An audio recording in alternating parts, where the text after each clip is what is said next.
I'm still learning. Stick with me, because my last video I realized I was looking at myself as I was filming, so it looks like I have my eyes closed most of the time. So I'm still learning, so you know, this is a challenge. Anyway, I'll get better at this, especially when I get back online, because I'm doing this from my phone, so I know the quality could be better. I'd like to add music to these videos. I'd like to put subtitles and things like that, and you know, I have to go to a Wi-Fi hotspot until I get back online.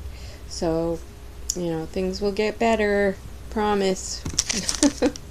Alright, this video will be on natural cleaning products. Just a few to mention right now. So, what do we have? We have natural wood cleaners for like butcher block wood counters and even cutting boards. What works really good is sea salt and lemon combined, or just baking soda and water. They're natural, they won't harm you, because these are surfaces where you're putting food, but you want to get the proteins out of the wood. So lemon will also, you know, it's acidic, and salt will kill bacteria and germs and things. But lemon and salt combined is even better, and it bleaches.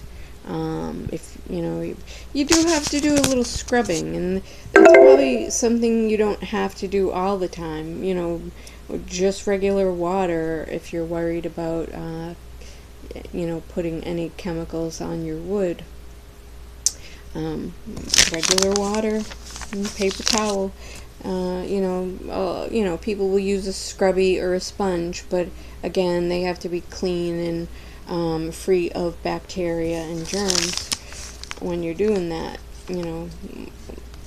So, okay, next, people who I've worked for, who have new wood floors, there tends to be a curing process. Curing is a term used for people who paint or use, you know, seal their wood floors with, you know, varnish or you know, whatever that stuff is. I'm not a painter. That's forgetting the term. You know, the epoxy they put over the wood to protect it. Well, there is a curing process, and that can take a long time, believe it or not, because it's dried, but it's still giving vapors, and it's called the curing process. It can take a long time, so people are afraid to use product on that. So, you know, a new mop and just plain water can be fine for that. I use just water on a couple of wood floors at different jobs, and it's fine. It gets, you know, if you're worried about little spots, use, you know, it doesn't hurt a tiny bit to use, you know, maybe Murphy's, because Murphy's is not harsh, but you don't want to use a lot because you don't want it to be slippery or anything. You know, on it, like say spot cleaning, a little maybe egg on the floor. You need something more than water. You know, even I've had to scrape gum or stickers off floors, and a little water on a paper towel put over a sticker will seep into the paper and dilute the glue, so it comes off a lot easier. You know, just wet the paper towel, leave it on that sticker, and it will come right off. no scraping, you won't damage the floor. You have to be careful. So gum, of course, ice gets the gum off. Natural, not harsh, works great. Other people will say, oh, use Goo Gone for gum, but Goo Gone is very oily and very slippery. You don't want to put that on your floor. Maybe some other place, but not a floor where people are walking around. Okay, so pet spots on rugs. Baking soda works great. If a pet has an accident, of course, if it's poop, you just take a rubber glove and a paper towel and pick it up, put it in the toilet. Unless they're sick, then I'd put it in the bag and tie the bag. Because you don't want things they've eaten in your toilet. But if it's just number 2, scoop it up, put it in the toilet, and flush the toilet. But don't put the paper towel in the toilet. And not good for septic tanks.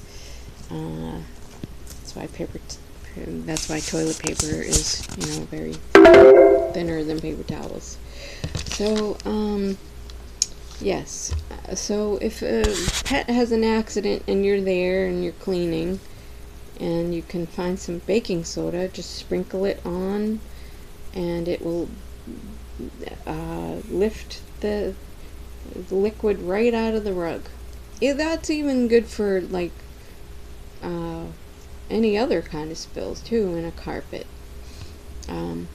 I buy carpet sprinkles for my house, and a lot of them, there's Arm & Hammer, and there's other brands that smell really nice, and I get all different kinds at the dollar store again. I have 1 dog and 2 cats, and occasionally they're sick, or even I have company, and maybe they might spill something on the carpet, and just sprinkle it on when it's wet, and it sucks it right out, draws it right out. Wait till it's dry, clean it, throw that baking soda in the trash and vacuum it, and if there's any residual stuff still in there, use carpet spot remover, and it should be fairly easy from there. So let's see. Okay, baking soda. Okay. Occasionally you might have to clean blood from something, and a natural cleaning product would be peroxide. Peroxide is always used to clean blood, and it works great, but it might discolor. So if you have an expensive carpet, I would use caution if you're using peroxide, because peroxide has bleaching properties. If you use peroxide, immediately rinse it with water. That way it won't have a chance to bleach. But make sure the water has gotten all the peroxide off. And the same with the baking soda. If it's on a colorful rug, you want to clean it and rinse immediately, but not just dab wet with a wet paper towel, soak and dabbing it will just get it out, lift the stain, and then use another dry paper towel to blot it to make sure it's dry so it won't bleach. That works on upholstery probably too. I don't come across too many issues with pet accidents on couches or anything, but it's possible. So, okay, that covers the natural cleaning supplies. Just plain water, peroxide, baking soda, sea salt, and lemon. Lemon works great on counters as well. Alrighty? Okay, I hope this quality is a lot better.